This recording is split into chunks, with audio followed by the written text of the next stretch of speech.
Students, see NCERT problem 1.2 from page number 19 of some basic concepts of chemistry है. ठीक है, तो इसकी स्टेटमेंट रीड करते हैं. A compound contains 4.07% hydrogen, 24.27% carbon and 71.65% chlorine. Its molar mass is 98.96 gram. Calculate its empirical and molecular formula. आपके पास एक compound है जिसमें कि 4.07% हाइड्रोजन प्रेजेंट है, 24.27% कार्बन है एंड 71.65% क्लोरीन है. ठीक है, इसमें अब कार्बन प्रेजेंट है, दैट मीन्स कि ये हमारे पास एक कार्बन कंपाउंड है. ओके इसका जो मॉलिक्यूलर मास गिवन है दैट इज 98.96 ग्राम. आपसे बोला गया कि आपने इंपिरिकल और मॉलिक्यूलर फॉर्मूला जो है फाइंड आउट करना है, राइट. सो सबसे पहले हम इंपिरिकल फॉर्मूला फाइंड आउट करेंगे. सो you can right your first step is calculation of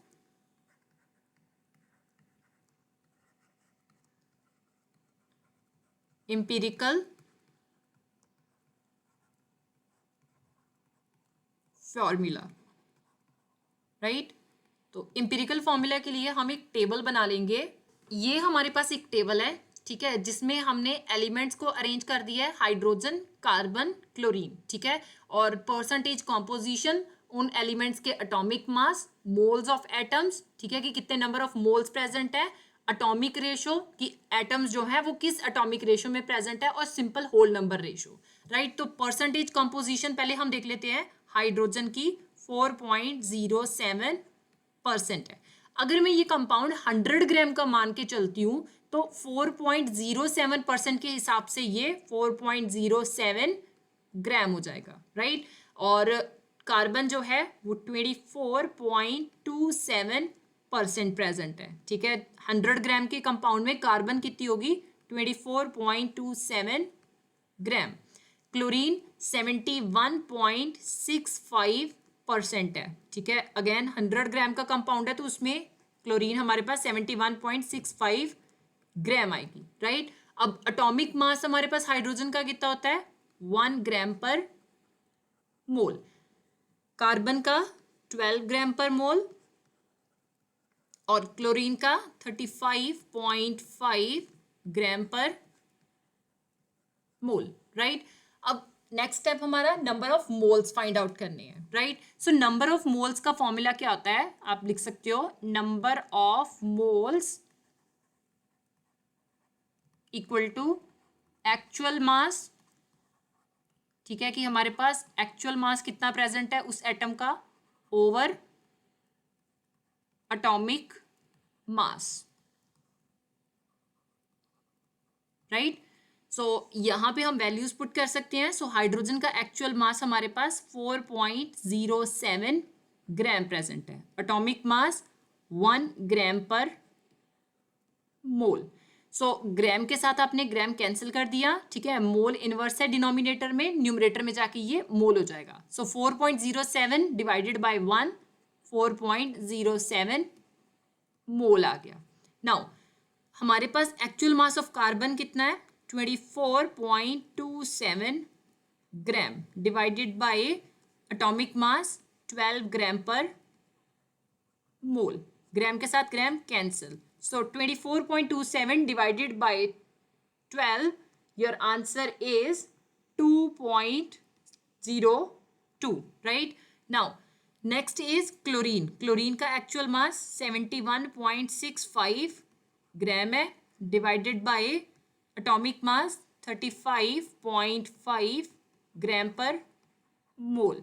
gram के साथ gram cancel. 71.65 divided by 35.5 equal to 2.02. Now अब हमारा नेक्स्ट स्टेप क्या है कि हमने एटॉमिक रेशो फाइंड आउट करनी है. ठीक है, तो एटॉमिक रेशो का मतलब क्या है कि ये जो एटम्स प्रेजेंट है ये एक दूसरे के साथ किस रेशो में कंबाइन कर रहे हैं. एटॉमिक रेशो फाइंड आउट करने के लिए हम क्या करते हैं कि जिनके सबसे कम नंबर ऑफ मोल्स आते हैं, ठीक है, उसके साथ सारी वैल्यूज को डिवाइड कर देते हैं. तो कम नंबर ऑफ मोल्स किस में है, 2.02, राइट. सो हम 4.07 को भी 2.02 के साथ डिवाइड कर देंगे, right. 2.02 divided by 2.02 here also 2.02 divided by 2.02 आ गया, right. So 4.07 divided by 2.02, your answer is approximately 2 आएगा. ठीक है, क्योंकि अगर हम इसको राउंड ऑफ कर देते हैं तो ये 4 ही बन जाएगा, क्योंकि यहाँ पे 0 है. ठीक है, सो 4 डिवाइडेड बाय 2, आंसर इज 2. यहाँ पे तो ऑब्वियसली 1 ही आ रहा है, इधर भी 1 ही आ रहा है. तो सिंपल होल नंबर रेशियो हमारे पास क्या आ गई? 2 1 1, राइट. नाउ अब एम्पिरिकल फॉर्मूला क्या आता है कि हमारे पास जितने भी नंबर ऑफ एटम्स प्रेजेंट हैं, राइट, उनको आप सिंपल होल नंबर रेशियो जो आपने इन एटम्स की निकाल लिया उनके साथ मल्टीप्लाई कर दोगे, right. So you can write therefore empirical formula equal to, अब हमने पहले ही बात किया कि अगर किसी कंपाउंड में कार्बन प्रेजेंट है तो इट मीन्स कि वो कार्बन कंपाउंड है. तो टेक्निकली मैं कार्बन पहले लिखूंगी C. अब कार्बन कितनी है? 1, सो C1 आ गया. देन हाइड्रोजन, हाइड्रोजन कितनी है? अगेन हमारे पास 2 आ रही है, और क्लोरीन 1 है. So your formula is CH2Cl. ये हमारे पास इंपीरिकल फॉर्मूला आ गया. नाउ नेक्स्ट टारगेट क्या है? मॉलिक्यूलर फॉर्मूला फाइंड आउट करना. आप हेडिंग डाल लो, calculation of molecular formula.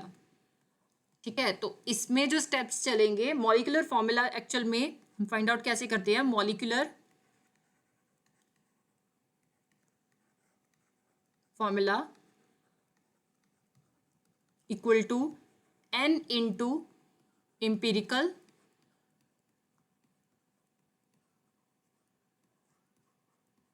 Formula. ठीक है, ये जो पहले मैं फॉर्मूले लिख रही हूँ ये केवल आपको समझाने के लिए है, ताकि आपको पता चल जाए कि आपने क्या क्या वैल्यूज निकालनी है, राइट. अब N जो है इसको आप कैसे निकालोगे? Molar mass over empirical formula mass.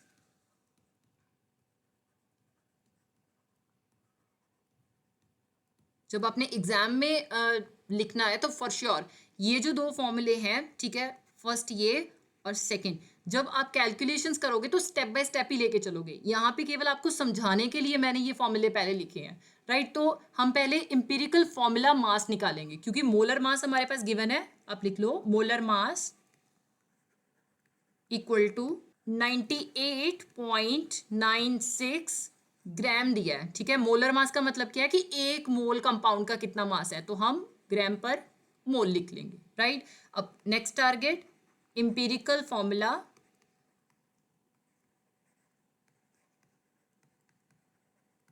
मास. ठीक है, इंपीरिकल फॉर्मूला मास कैसे निकलेगा? जो हमारे पास इंपीरिकल फॉर्मूला आया है दैट इज CH2Cl. इनमें जो एटम प्रेजेंट है इनके आप एटॉमिक मासेस ऐड कर दो. So atomic mass of carbon 12 gram पर mole plus atomic mass of hydrogen 1 gram पर mole into 2 plus atomic mass of chlorine 35.5 gram पर mole. Now 12 as it is आ गया. ठीक है, 1 इंटू 2 हो जाएगा प्लस 35.5. ठीक है, ग्राम पर मोल मैंने यूनिट्स कॉमन निकाल लिए. 12 प्लस 2 प्लस 35.5, आंसर इज 49.5 ग्राम पर मोल. इंपीरिकल फॉर्मूला मास आ गया, राइट. अब हम N की वैल्यू निकाल लेंगे. So N equal to molar mass 98.96 gram पर मोल बाय 49.5 ग्राम पर मोल. ग्राम पर मोल के साथ ग्राम पर मोल कैंसिल हो गया. ठीक है, 49.5 को जब आपने 98.96 के साथ डिवाइड किया, your answer is 2. So N की वैल्यू हमारे पास 2 आ गई. द लास्ट स्टेप हमने मॉलिक्यूलर फॉर्मूला देखना है. So molecular formula equal to n की वैल्यू 2 है, एम्पिरिकल फॉर्मूला हमारे पास CH2Cl आया था, राइट। सो ये आप मल्टीप्लाई कर दोगे, सो इट इज C2H4Cl2, ये आपके पास मॉलिक्यूलर फॉर्मूला आ गया।